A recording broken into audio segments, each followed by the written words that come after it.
میں اب دعوت خطاب دیتا ہوں اپنے مہمان خصوصی کو، حضرت مولانا عبدالعلیم فاروقی صاحب کو۔ وہ تشریف فرما ہیں اور بیان فرماتے ہیں۔ بسم اللہ الرحمن الرحیم، الحمدللہ وکفا والصلاة والسلام علی سیدنا المصطفیٰ وعلی آلہ واصحابہ وبارک وسلم تسلیما کثیرا کثیرا طیبا مبارکا فیہ مبارکا علیہ کما یحب ربنا ویرضا جل جلالہ عم نوالہ۔ رب اشرح لی صدری ویسر لی امری واحلل عقدۃ من لسانی یفقہوا قولی۔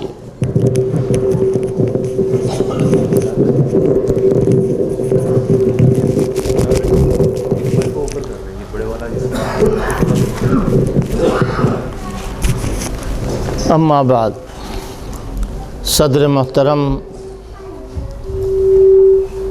حضرت مولانا علامہ خالد محمود صاحب دامت برکاتہم، دیگر باعزت علماء اکرام، معزز حاضرین، یہ کانفرنس ایک اہم عقیدے سے متعلق ہو رہی ہے۔ آپ جانتے ہیں کہ اللہ کو ایک جاننا یہ ہمارا عقیدہ ہے۔ تمام پیغمبروں کی پیغمبری پر ایمان لانا یہ ہمارا اعتقاد ہے۔ کسی نبی کی توہین تذلیل کرنا یہ ہمارا نہ موقف ہے اور نہ کسی حالت میں ہمارے لیے یہ زیبا ہے اور نہ جائز ہے، بلکہ اگر نبی کی توہین اور تذلیل کا خیال دل میں آ جائے تو ہمارا ایمان چلا جائے۔ تمام انبیاء اکرام کو ماننا، اسی طرح ہم جو کچھ کر رہے ہیں ایک وقت آنے والا ہے کہ ہمارے ایک ایک عمل کو ناپا جائے گا، تولا جائے گا اور اس کا حساب و کتاب ہوگا۔ یہ تین عقیدے ام العقائد کہلاتے ہیں: توحید، رسالت، قیامت۔ یہ عقیدے ایسے ہیں کہ ان میں رتی برابر اگر کوئی جھول آ جائے گا تو آدمی کچھ بھی بنے مگر مسلمان نہیں بنے گا۔ پھر ایک مسئلہ یہاں پیدا ہو رہا ہے، وہ یہ کہ ہم ختم نبوت کے عنوان سے یہ پروگرام اور ایسے پروگرام کیوں کر رہے ہیں؟ یہ تو عجیب سا سوال ہے کہ ختم نبوت کے عنوان سے کوئی پروگرام کرنا، یہ تو عجیب قسم کی بات ہے۔ سوال کرنے والے نے، پوچھنے والے نے، اعتراض کرنے والے نے اگر ذرا بھی اس مسئلے پر غور کیا ہوتا تو اتنی بھونڈی بات زبان سے اور قلم سے نہ نکلتی۔ میں کہتا ہوں دنیا میں ایک آدمی بھی، پوری کائنات میں ایک آدمی بھی ختم نبوت کا باغی نہ ہو، تب بھی ختم نبوت کا اظہار کرنا عبادت اور ہمارا فرض ہے۔ کسی رد عمل کا یہ نتیجہ نہیں ہے، کسی بات کے پیدا ہونے کا یہ اثر نہیں ہے کہ ہم ختم نبوت کے عقیدے کا اظہار کر رہے ہیں اور اس کا تحفظ کر رہے ہیں۔ ختم نبوت کا عقیدہ جو ہے وہ کسی رد عمل کا نتیجہ نہیں ہے، یہ تو ہمارا ایمان ہے، یہ ہمارا ایمان ہے۔ سچ بتائیے کہ نماز سے بھی تو کچھ لوگوں کو تکلیف ہوتی ہے یا نہیں ہوتی؟ اچھا نہ ہو تکلیف تو کیا نماز نہیں پڑھیں گے؟ بھائی نماز پڑھنا یہ تو ہمارا ایمان ہے۔ کلمے سے بھی کچھ لوگوں کو تکلیف ہوتی ہے، کلمہ اگر ہم نہ پڑھیں تو وہ خوش رہیں گے تو کیا کلمہ ہم چھوڑ دیں گے؟ اگر کسی کو بھی تکلیف نہ ہو تب بھی کلمہ ہمارے ساتھ رہے گا۔ تو یہ بات ہر مسلمان کو اپنے ذہن میں رکھنا چاہیے اور پوری دنیا کو یہ بات سمجھانا چاہیے کہ ختم نبوت ختم، یہ ہمارا اعتقاد ہے، اور ایسا اعتقاد ہے جیسا اللہ کے ایک ہونے کا اعتقاد۔ اس میں کہیں سے خطرہ، کہیں سے اضمحلال، کہیں سے کوئی رگھا، کوئی کمزوری اگر آ جائے تو یاد رکھیے پھر ہمارا ایمان باقی نہیں رہے گا، اور گول مول بات سے کام نہیں چلتا۔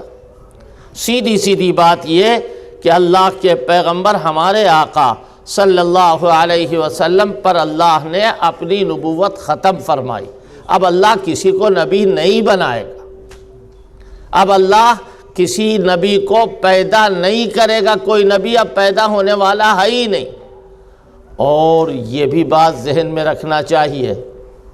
اور پھر اگر تیرے میرے کہنے سے کوئی آدمی جو ہے وہ کہتے صاحب ٹھیک ہے بہت اچھا، اگر آپ ایم اے پاس ہے تو مجھے نبوت کی ڈگری ملی ہوئی، اگر آپ بی اے پاس ہے، اگر آپ ڈاکٹر ہیں تو میں نبی ہوں۔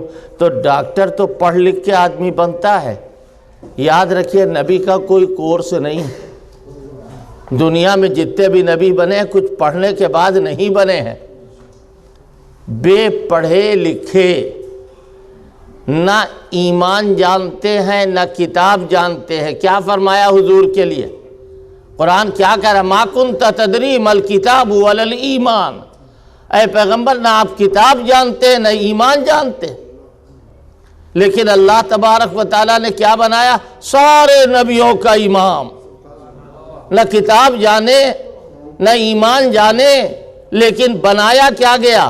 سارے نبیوں کا نبی، نبی الانبیاء، سارے رسولوں کے رسول، رسول الرسل، سارے پیغمبروں کے آپ سب سے بڑے کل کائنات میں اللہ تبارک و تعالیٰ نے آپ کو بنایا۔ کیوں؟ جب پہلی مرتبہ وحی آئی، بخاری شریف کی حدیث ہے، اور بالکل شروع میں کتاب الوحی میں، تو آپ غار حرا میں بیٹھے ہوئے ہیں اور ایک دم سے فرشتہ آ گیا اور آ کر کے انہوں نے لپٹایا جبریل امین نے آپ کو اور کہا اقرا، پڑھیے، بات لمبی ہے آپ کی سنی ہوئی بھی ہوگی۔ آپ نے جواب دیا ما انا بقارئ، ارے بھائی میں پڑھا ہوا نہیں ہوں۔ کیا مطلب ہے؟ کوئی پڑھے لکھے ہونا یہ نبوت کے لوازمات میں سے نہیں ہے۔ نبوت کوئی ایسا کام نہیں ہے کہ فرصت میں بیٹھ کے رات میں شیطان خواب دکھائے کہ تم نبی ہو تو کہے کہ صاحب ٹھیک ہے آج سے ہم نبی ہیں۔ ایسا کچھ نہیں ہے۔ اللہ جس کو چاہتا ہے پہلے نبی بننے کی قوت دیتا ہے اور بعد میں نبی بناتا ہے۔ ویسے تھوڑے نبی ہو گئے، ہم سنکی ہیں مگر نبی ہیں، ہم کڑ مغزے ہیں مگر نبی ہے، ہمارا حافظہ زیرو ہے مگر ہم نبی ہے، کوئی بات ہمیں یاد نہیں رہتی مگر ہم نبی ہیں۔ یہ فالتو باتوں سے کام نہیں چلنے والا۔ اللہ تبارک و تعالیٰ نے جب کسی کو نبی بنایا ہے تو نبی بننے کی قوت، اس لیے کہ نبوت کا بوجھا کوئی برداشت نہیں کر پائے گا، کوئی نہیں اٹھا سکتا۔ نبوت کا بار جو نبوت کا خزانہ ہے اس کو ظاہری طور پر اپنے کندھے پر بھی کوئی نہیں بٹھا سکتا۔ کائنات میں صرف ایک فرد گزرا ہے جس کا نام صدیق اکبر ہے۔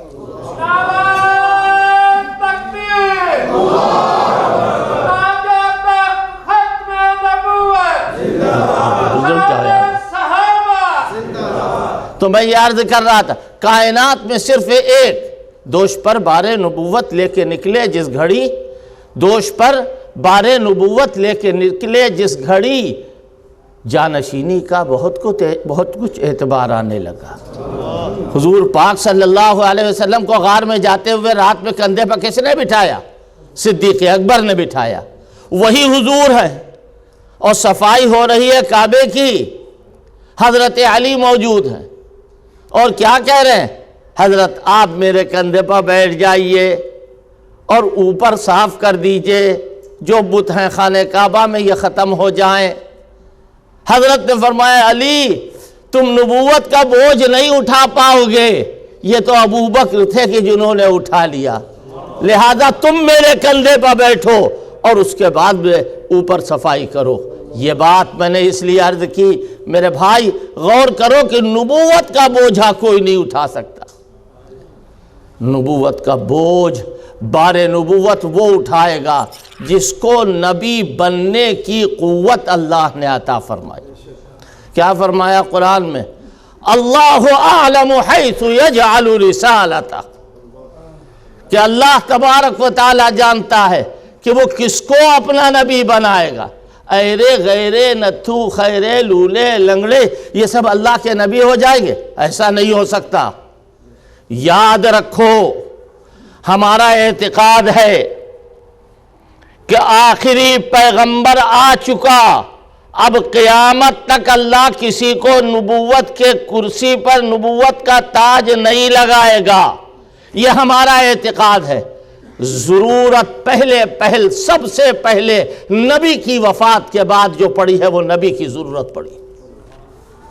حضور کی وفات ہو گئی، صحابہ اکرام موجود ہیں، حضرت صدیق اکبر کی خلافت کا آغاز ہے اور عرب کے قبیلے مرتد ہو رہے ہیں، اور بعضے ایسے بھی پیدا ہوئے کہ جنہوں نے کہا ہم نبی ہیں۔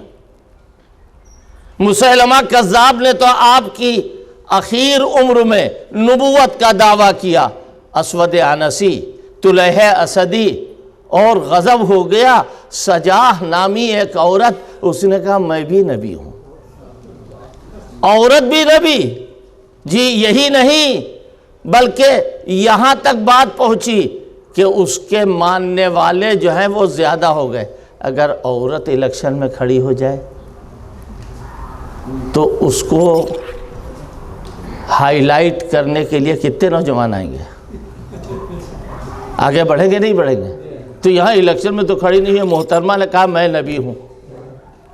جب انہوں نے کہا میں نبی ہوں تو ان کے متوالے بھی بہت سارے پیدا ہو گئے، اور ایک صاحب نے شعر بھی کہا امست نبیتنا انسا، امست نبیتنا انسا نطوف بہا فاصبح انبیاء الناس ذکرانا۔ سارے جہان میں مرد لوگ پیغمبر ہوئے ہیں اور ہمارے وہاں تو میڈم پیغمبرہ ہوئی، ہمارے وہاں عورت پیغمبرہ ہوئی ہے۔ میرے بھائی یہ بات میں اس لیے بتا رہا ہوں کہ نبی کی ضرورت سب سے پہلے حضرت صدیق اکبر کے دور خلافت کی بدایت میں ابتدا میں پڑی۔ نبی آنا چاہیے تھا، کیوں؟ ناپ تول میں لوگوں نے کمی شروع کی اور ناپنے کم لگے، تولنے کم لگے، تو اللہ نے پیغمبر بھیجا۔ کیا فرمایا؟ وَإِلَىٰ مَدْيَنَ أَخَاهُمْ شُعَيْبًا قَالَ يَا قَوْمِ اعْبُدُوا اللَّهَ مَا لَكُم مِّنْ إِلَٰهٍ غَيْرُهُ۔ آگے کیا کہا؟ وَلَا تَنْقُصُوا الْمِكْيَالَ وَالْمِيزَانَ۔ حضرت شعیب کو کائے کے لیے بھیجا گیا تھا کہ یہ کہو لا تنقصوا الْمِكْيَالَ وَالْمِيزَانَ، کم ناپنا، کم تولنا چھوڑ دو، یہ تمہارا طریقہ غلط ہے۔ اس کے لیے اللہ نے نبی بھیجا، اور یہاں نبوت کا دعویٰ ہو رہا ہے، اور صرف دعوی نبوت نہیں بلکہ عرب کے قبیلوں میں سے بعض قبیلے ایسے بھی پیدا ہوئے جنہوں نے زکوٰۃ دینے سے انکار کیا، زکوٰۃ کا انکار نہیں کیا، زکوٰۃ روک لی۔ وہ منکر زکوٰۃ نہیں ہے، مانع زکوٰۃ ہے۔ ابھی یہاں علماء کا ایک جلسہ ہوا تھا مسجد نور میں، وہاں میں نے یہ مسئلہ بتایا تھا، اور یہاں حضرت علامہ صاحب دامت برکاتہم کے سامنے عرض کر رہا ہوں کہ وہ منکر زکوٰۃ نہیں ہے، مانع زکوٰۃ۔ عام طور پر لوگ ان کو منکر زکوٰۃ سمجھتے ہیں، منکر زکوٰۃ تو کھلا ہوا کافر ہے، مانع زکوٰۃ جو ہے وہ کافر نہیں ہے لیکن تنبیہ کے لائق ہے، وہ فاسق ہے۔ چنانچہ حضرت صدیق اکبر لگا میں ان سے بھی جہاد کرے۔ صحابہ میں دو طریقے ہو گئے، دو نظریے قائم ہو گئے، جہاد پر جائیں گے، جہاد پر نہیں جائیں گے۔ صدیق اکبر سے بحث کرنے کے لیے صدیق اکبر کے بعد جو سب سے بڑے ہیں فاروق اعظم، وہ کھڑے ہوئے، اور وہ کیا کہے؟ لِمَ تُقَاتِلَ النَّاسِ، آپ کیسے قتال کریں گے؟ حضرت فاروق اعظم کا یہ جملہ بڑا تیز جملہ ہے، اور صدیق اکبر نے سنا، مگر سننے کے بعد جو جواب دیا وہ کیا ہے؟ فرمایا واللہ لو منعونی عقالا او عناقا كانوا يؤدونه الى رسول اللہ صلی اللہ علیہ وسلم لقاتلتهم، اللہ پاک کی قسم اگر حضور کے زمانے میں کوئی اونٹ دیتا تھا اور اونٹ کے ساتھ رسی بھی دیتا تھا، اگر آج رسی روک لے گا تو اس سے جہاد کروں گا، رسی نہیں دے گا تو اس سے جہاد کروں گا۔ خلاصہ یہ کہ بات تھوڑے دنوں تک چلی، اور اس کے بعد میں صحابہ اکرام کیا کہتے ہیں وہ سنو۔ فرماتے ہیں قام فی الردۃ مقام الانبیاء، ردت کے موقع پر ابو بکر وہاں کھڑے جو نبیوں کے کھڑے ہونے کی جگہ۔ یہ کیوں کہا؟ حضور نے فرمایا میرے بعد کوئی نبی نہیں ہے، ہاں علماء جو ہیں وہ کام کریں گے، نبیوں والا کام کریں گے۔ یہ حضور نہ کہتے، بلکہ جب نبی کی تعلیم ختم ہو جاتی ہے تو دوسرا نبی آتا ہے، کیا ضرورت تھی؟ ابھی ہم سے پہلے کچھ علماء اکرام نے بتایا 1,24,000، یہ تو تخمینہ ہے، اندازہ ہے۔ قرآن کہہ رہا منہم من قصصنا علیک ومنہم من لم نقصص علیک، ہم نے بہت سارے نبیوں کے واقعات و قصے بتا دیے، اور بہت سارے نبیوں کے واقعات و قصے ہم نے نہیں بتائے۔ کتنے نبی بھیجے کوئی نہیں جانتا، بعض روایات کی روشنی میں 1,24,000 کی تحدید کی جاتی ہے۔ اللہ تبارک و تعالیٰ نے بے شمار پیغمبر بھیجے۔ قرآن کہہ رہا ہے ثم ارسلنا رسولنا تترا، ہم نے پے در پے نبیوں کو بھیجا۔ یہ سلسلہ باقی رہتا، کیوں؟ کفر تو رہے گا، الحاد تو رہے گا، بے دینی تو رہے گی، لیکن جب نبی کی تعلیم مٹ جاتی ہے تو اللہ دوسرے نبی کو بھیجتا ہے، اور نبی کی تعلیم کے نہ مٹنے کی اللہ نے قسم کھا رکھی ہے، اور کیا کہا؟ انا نحن نزلنا الذکر وانا لہ لحافظون، ہم اس کی حفاظت کرنے والے ہیں، ہمارے علاوہ کون اس کی حفاظت کر سکتا ہے؟ آج جہاں جہاں بھی ختم نبوت پر کام ہو رہا ہے ان کے لیے بشارت ہے کہ اللہ نے اپنے کاموں کا آلہ تمہیں بنایا ہے۔ آج تم ختم نبوت کے لیے نہ کھڑے ہوتے، عظمت صحابہ کی تحفظ کے لیے نہ کھڑے ہوتے، آج دنیا میں سنت کی اشاعت کے لیے تم نہ ہوتے اگر اللہ نے تمہیں آلہ نہ بنایا ہوتا۔ اللہ نے تمہیں آلہ بنایا۔ دیکھو آلہ جو ہوتا ہے اسی کے ذریعے کام ہوتا ہے، وقت تو اللہ تبارک و تعالیٰ بنانے والا ہے۔ اور کیا کہا تھا مکے والوں نے؟ کسی طرح خاتم النبیین کو ختم کر دو، ختم نبوت کا سلسلہ ہی ختم ہو جائے، کوئی نبی نہ رہے، ان کا کام آگے نہ بڑھے۔ پڑھو قرآن، وَإِذْ يَمْكُرُ بِكَ الَّذِينَ كَفَرُوا لِيُثْبِتُوكَ أَوْ يَقْتُلُوكَ أَوْ يُخْرِجُوكَ وَيَمْكُرُونَ وَيَمْكُرُ اللَّهُ وَاللَّهُ خَيْرُ الْمَاكِرِينَ۔ کوئی کہتا ہے ان کو قتل کر دو، کوئی کہتا ہے ان کو جلا وطن کر دو، کوئی کہتا ہے ان کو قید خانے میں ڈال دو۔ عجیب لوگ ہیں۔ وَيَمْكُرُونَ وَيَمْكُرُ اللَّهُ، یہ اپنے قید میں لگے ہوئے ہیں، اللہ اپنی تدبیر فرمائے گا۔ اور اللہ کی تدبیر کیا ہوگی کہ انور شاہ کشمیری کھڑے ہو جائیں، مفتی شفیع کھڑے ہو جائیں، اور علماء دیوبند کھڑے ہو جائیں، اور علماء دنیا کھڑے ہو جائیں، اور کھڑے ہو کے کہے اے لوگوں لا نبی بعدی، اللہ نے فرمایا۔ کہا ٹھیک ہے ہم نبی تو نہیں مانتے، نبی کی بھی بہت ساری قسمیں ہیں، ایک قسم یہ ہے کہ ان کے اوپر حضور کے ذریعے سے یہ نبوت کا جو اتنا فوکس پڑا وہ خود نبی ہو گئے۔ مجھ سے ایک صاحب سے بات ہو رہی تھی، میں نے کہا آپ کس قسم کا نبی مانتے ہیں؟ کہا حضور کے فیض سے وہ نبی بنے۔ ہم نے کہا اچھا پھر حضور کا فیض کتنا ہے، کہاں تک آپ کے پاس پہنچا؟ حضور کا فیض کتنا ہے اور کہاں تک آپ کے پاس پہنچا؟ ختم۔ کیسے آپ کے پاس آیا اور آپ نے کیسے جانا یہ حضور کا فیض؟ کہنے صاحب دیکھیے کوئی مستقل نبی تو کہہ نہیں رہے۔ میں نے کہا یہ مستقل اور غیر مستقل کی قید آپ لگا رہے ہیں یا مسیح موعود کی طرف سے لگ رہی؟ آپ لگا رہے ہیں، جن کو مجدد صاحب مانتے ہیں وہ لگا رہے ہیں، آپ لگا رہے ہیں جن کو مسیح موعود کہتے ہیں آپ، یا وہ لگا رہے ہیں؟ یہ کون لگا رہا؟ حضور نے فرمایا لا نبی بعدی، جب نکرہ تحت نفی آتا ہے تو عموم استغراق کا فائدہ ہوتا ہے، کسی قسم کا کوئی نبی آپ کے بعد ہوئے گا نہیں، چاہے جو زمانہ آئے۔ حضور نے فرمایا۔ پھر جب یہ بات ہے تو میں نے کہا حضور کے فیض 1300 سال کے بعد 1400 سال کے بعد جب وہ کرنٹ یہاں پہنچا ہے تو اس کے پہنچنے میں زیادہ کرنٹ اس وقت ملے گا یا زیادہ کرنٹ اس وقت ملے گا جب حضرت غار حرا سے باہر آئے تھے، مکی زندگی شروع ہوئی، پھر مدنی زندگی آئی؟ کہنے صاحب اس وقت تو زیادہ ہوگا۔ تو میں نے کہا اس وقت تو سب سے زیادہ فیض صدیق اکبر کو حاصل ہوا، لہذا سب سے پہلے یوں کہنا چاہیے منطقی طور پر، سائنٹیفک طور پر سب سے پہلے نبی حضور کے فیض سے اگر بن سکتا تھا تو صدیق اکبر بنتے، پھر فاروق اعظم بنتے۔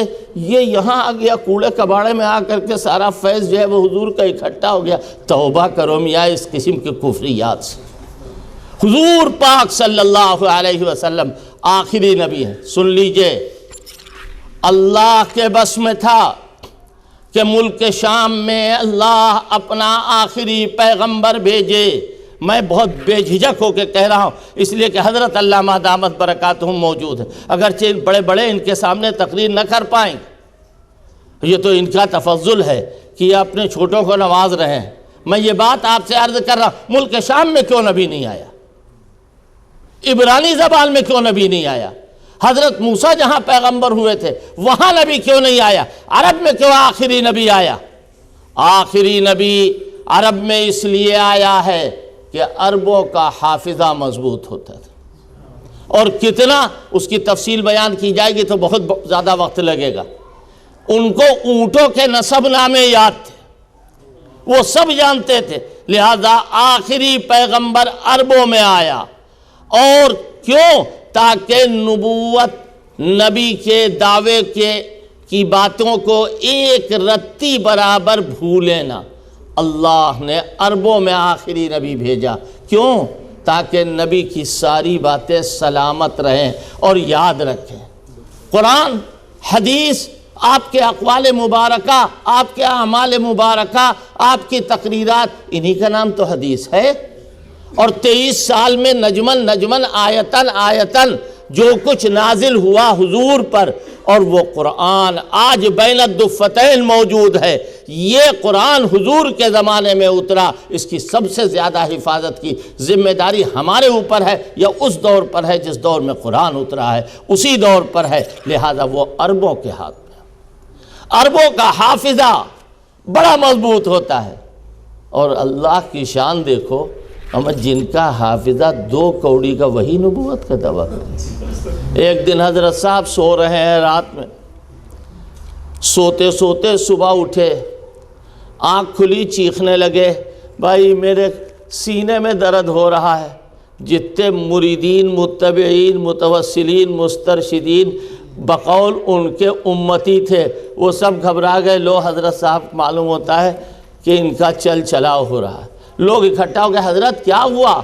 کہا صاحب میرے سینے میں درد ہو رہا ہے، جلدی ڈاکٹر کو بلاؤ۔ خیر ڈاکٹر صاحب آئے، ڈاکٹر صاحب نے ہاتھ رکھا، اور آپ کو یہ معلوم ہے کہ پہلے صدری پہنتے تھے، صدری کے اوپر کوٹ پہنتے تھے، اور صدری کے بٹن کوٹ کے کاج میں گھسیڑتے تھے، اور کوٹ کے بٹن صدری کے کاج میں گھسیڑتے تھے۔ یہ حیات قضائیہ تھی، یعنی لطافت کہیں سے نہیں معلوم ہو رہی۔ تو ڈاکٹر نے جب ہاتھ رکھا تو دیکھا کچھ کڑا کڑا لگ رہا ہے اندر کی جیب میں۔ کہا یہ کیا ہے؟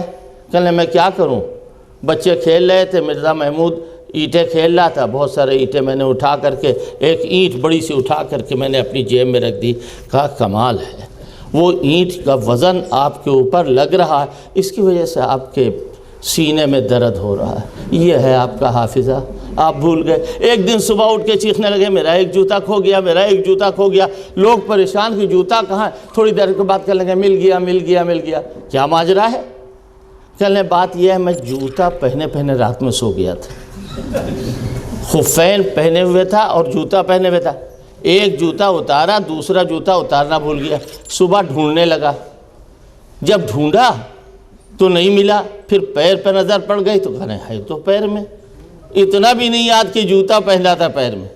ایک صاحب ایک پیر میں ہرا موزہ پہنے جا رہے تھے، دوسرے پیر میں کالا موزہ پہنے جا رہے تھے۔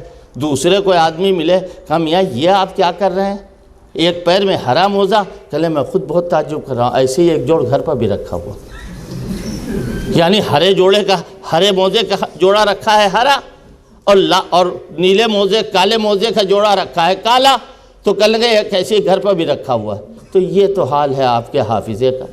اور یہی نہیں، نہ معلوم کتنا روگ دماغ کے اندر، دل کے اندر، جسم کے اندر بھرا ہوا ہے۔ یاد رکھو، نبی دنیا میں سب سے بڑا قوی ہوتا ہے، ہمت کے اعتبار سے، جسم کے اعتبار سے، ارادے کے اعتبار سے، شجاعت کے اعتبار سے اللہ تبارک و تعالیٰ نے آپ کو آخری پیغمبر بنایا۔ آپ کے بعد اگر کوئی نبوت کا دعویٰ کرے تو بقول اس پوسٹر کے جو آپ کے یہاں سے نکلا ہے، وہ یہ چاہتا ہے کہ اللہ کے پیغمبر کی نبوت کا چراغ گل ہو جائے، جو بعد میں نبی ہوگا اس کی اتباع ضروری ہوگی اور حضور کی اتباع ختم ہو جائے گی۔ اس کے لیے یہ کاروبار ہے۔ باتیں بہت ساری ہیں جو بیان کرنا ہے، لیکن میں محسوس کر رہا ہوں ابھی آپ کا جلسہ ختم بھی ہونا ہے اور حضرت علامہ صاحب کے کچھ ملفوظات بھی بیان ہونا ہے، لہٰذا میں اپنی بات کو زیادہ آگے نہ بڑھاتے ہوئے ایک بات عرض کر کے ختم کر رہا ہوں کہ مسلمان امن پسند ہے۔ لکھ لو یہ بات، مسلمان جھگڑا نہیں چاہتا۔ اسلام کے کیا معنی ہیں؟ سر ڈال دینا، اطاعت کے لیے، فرما برداری کے لیے، کہنا ماننے کے لیے سر ڈال دینا۔ مسلمان کبھی جھگڑا نہیں چاہے گا۔ مسلمان ہمیشہ جس حکومت میں رہے گا اس کے قانون کا لحاظ کرے گا۔ یاد رکھو، تمہیں قانون کو ہاتھ میں لینے کی کوئی ضرورت ہے۔ جو حکومت جہاں تم رہ رہے ہو اس کی وفاداری تمہارا شعار ہونا چاہیے۔ اگر کوئی مسلمان پر یہ الزام لگائے کہ خدا نہ خواستہ، اللہ نہ کرے، یہ برے ارادے رکھتا ہے، تو یاد رکھیے وہ انسانیت کے منہ پر ایک تماچا مارنے والا ہے۔ مسلمان، یہ تو ہم نے ثابت کیا ہندوستان میں، دارالعلوم دیوبند میں اور دیگر مقامات پر ہم نے جب یہ بات کہی، ہم نے کہا ہم صفائی نہیں دیں گے، ہم صفائی نہیں دیں گے کہ ہم دہشت گرد نہیں، ہم یہ ثابت کریں گے کہ تم دہشت گرد ہو، تم دہشت گرد ہو، ہم دہشت گرد نہیں ہیں۔ ہم کسی کے دین پر ڈاکہ ڈالنا نہیں چاہتے۔ عیسائی اپنی جگہ پہ رہیں، یہودی اپنی جگہ پر رہیں، ہندو اپنی جگہ پہ رہیں، اور جو اپنے آپ کو قادیانی کہتے ہیں وہ اپنی جگہ پہ رہیں۔ ہٹاؤ اسلام کا نام، سارا جھگڑا ختم۔ ہم کو مسلمان رہنے دو، اپنے آپ کو قادیانی رہ دو، مسئلہ ختم۔ آپ 25 نبی مانیے، 75 نبی مانیے، ایک مرزا کو نہیں 50 مرزا کو آپ نبی مانیے، ہمارا آپ کا کوئی جھگڑا نہیں، کوئی مسئلہ نہیں۔ مسئلہ تو یہ کہ اسلام کو داغدار کرنے کے لیے آیت پڑھو، گھر پہ جا کے ترجمہ دیکھنا، وَلَن تَرْضَىٰ عَنْكَ الْيَهُودُ وَلَا النَّصَارَىٰ حَتَّىٰ تَتَّبِعَ مِلَّتَهُمْ، کہ یہ راضی نہیں ہوں گے، یہ راضی نہیں ہوں گے یہاں تک کہ تم خود ان کی ملت کو قبول نہ کرو۔